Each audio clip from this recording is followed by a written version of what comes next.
300.000 millones de dólares durante los gobiernos peronistas y 60.000 millones de dólares durante el gobierno de Cambiemos. ¿Y si te piden pagar 360.000 millones de dólares, o los vencimientos de esa magnitud.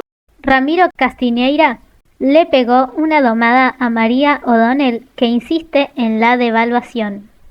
Hay mucha expectativa respecto del acuerdo que hoy se conocerían, ¿no? Si una vez que el directorio apruebe el nuevo acuerdo con el fondo, seguramente la pregunta es qué va a pasar con el régimen cambiario.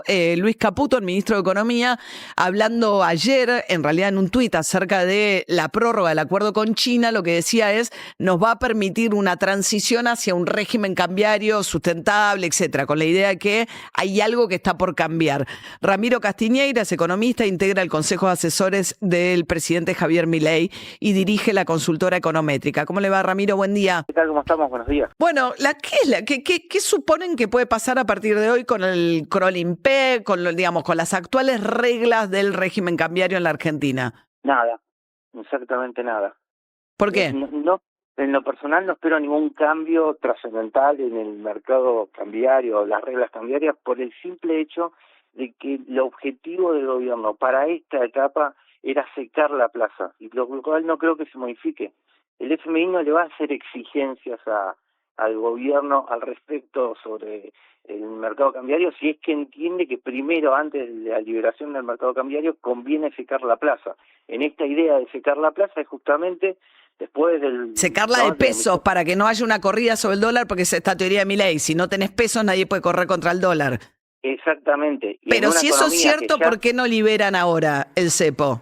Y porque evidentemente todavía si hay brecha, todavía tenés pesos que te empujan la brecha, y por lo tanto si vos liberás, vas a encontrar un salto en el tipo de cambio. En consecuencia, para que no suceda eso, están en el periodo de secar la plaza y que, dado que la economía ya crece al primer trimestre al 6% y el segundo trimestre va a estar creciendo al 8% interanual, eso te seca la plaza. Bueno, estamos comparando contra un año, digamos, con lo que fue el efecto de la devaluación, o sea, pero bueno. No importa, la realidad es que la macroeconomía está creciendo a un ritmo del 8% interanual, eso te va a secar la plaza justamente porque como el Banco Central ya no emite, la única cantera de pesos que le queda al sector privado es justamente hoy la liquidez que te empuja la brecha se va y migra a empujar el nivel de actividad. El propio presidente está estimando en sus declaraciones o incluso en sus últimas columnas de opinión, de que él considera de que la plaza se seca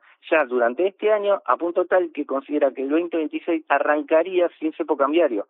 O sea, son las propias palabras del presidente. Pero estamos en un contexto de pérdida constante, de goteo de reserva del Banco Central. ¿Estamos de acuerdo con eso?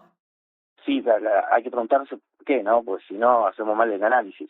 ¿Por qué el Banco Central pierde reservas? Justamente, pierde reservas no porque tiene déficit en la cuenta corriente del balance de pagos. De hecho, la macroeconomía argentina tiene equilibrio fiscal y equilibrio externo. Ahora, la diferencia es que, dado que todavía no tiene acceso al crédito, tiene que pagar cash todos los vencimientos de deuda. Pero pongámosle números concretos, así entendemos las magnitudes de lo que hablamos. El Banco Central en 15 meses compró 23.000 millones de dólares.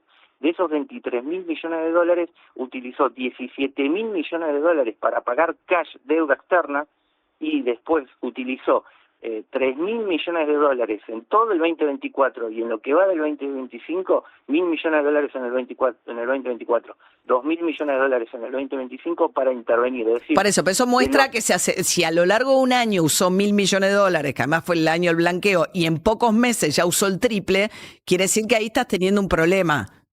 Ahora, en el segundo trimestre, es cuando arranca la liquidación de la cosecha de soja y vas a ver que ahora el Banco Central vuelve a comprar dólares. O sea que no ven un problema ahí. O sea, en el fondo lo que creen es que este acuerdo con el Fondo Monetario Internacional no va a establecer restricciones al Banco Central para seguir interviniendo de esta manera y que eventualmente el dinero que el fondo le dé a la Argentina se vaya de esa manera. Te corrijo en el punto de...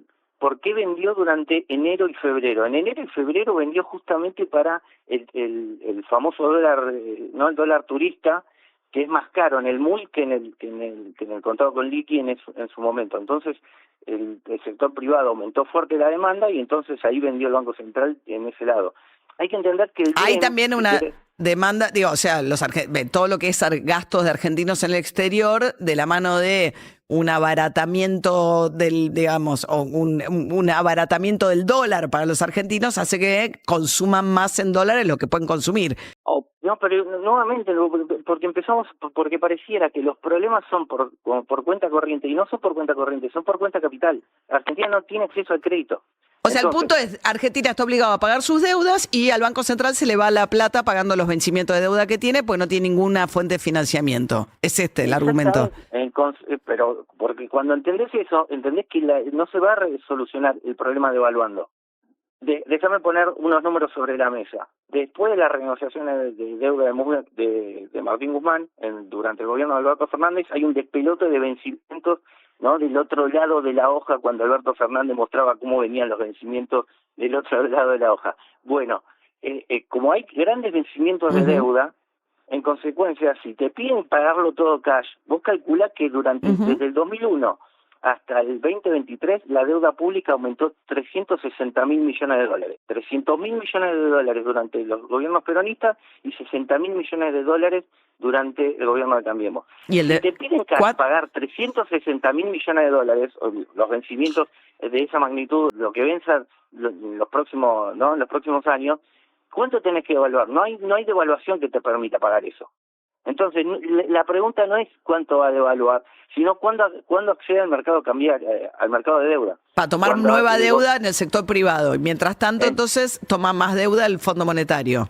Entonces, evidentemente, el puente, si el mercado se quiere convencer de que el gobierno ahora está haciendo bien las cosas, de que tiene equilibrio fiscal, de que tiene equilibrio en las cuentas externas de la macroeconomía, de que se termine de convencer de que estas nuevas reglas de política económica no se van a cambiar, en consecuencia mejora la macroeconomía, cuando acceda nuevamente el gobierno al mercado de deuda, ya no para tomar deuda para financiar al Estado, porque el Estado está en equilibrio, ya no para financiar a la macroeconomía. Para pagar los vencimientos. Pero entonces, lo que ustedes dicen es que no va a cambiar nada con el acuerdo. Lo que yo digo es mi lectura de la macroeconomía. Sí, que no va a cambiar nada con el anuncio del acuerdo del Fondo Monetario acá, a pesar de que hoy se va a conocer el número de inflación, ¿no? Toda la estimación de las distintas consultoras privadas dice que va a ser más alta la de marzo que la de febrero.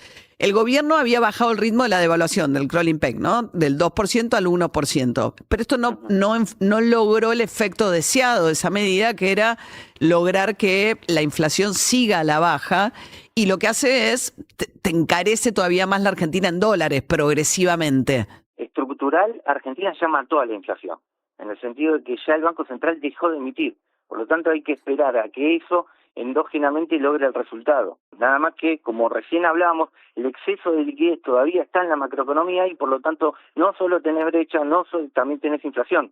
Entonces tenés que esperar a que la macroeconomía agote endógenamente el exceso de pesos. Y parte es que lamentablemente que no baja al ritmo que uno quisiera, pero no es que no está bajando. Macroeconómicamente ya se mató el proceso inflacionario porque es la primera vez en la historia argentina que el Banco Central no emite. Bueno, las versiones acerca de qué puede pasar con el acuerdo hoy con el Fondo Monetario. La versión de Ramiro Castiñera es que no va a cambiar nada a partir del anuncio hoy del Fondo Monetario Internacional. Ayer había un montón de especulaciones en el mercado y dando vueltas por ahí en el debate entre economistas respecto de si cambiaban o no el crawling peg, el blend y todos estos términos que utilizan. Castiñera dice no, es cuestión de persistir por donde venimos. Va a seguir todo igual a partir de hoy. Veremos qué pasa. O'Donnell quiso pasarle por encima a Castiñeira con esta pseudoentrevista donde la periodista se la pasó interrumpiendo las explicaciones del economista. A veces, no hay peor ciego que el que no quiere ver.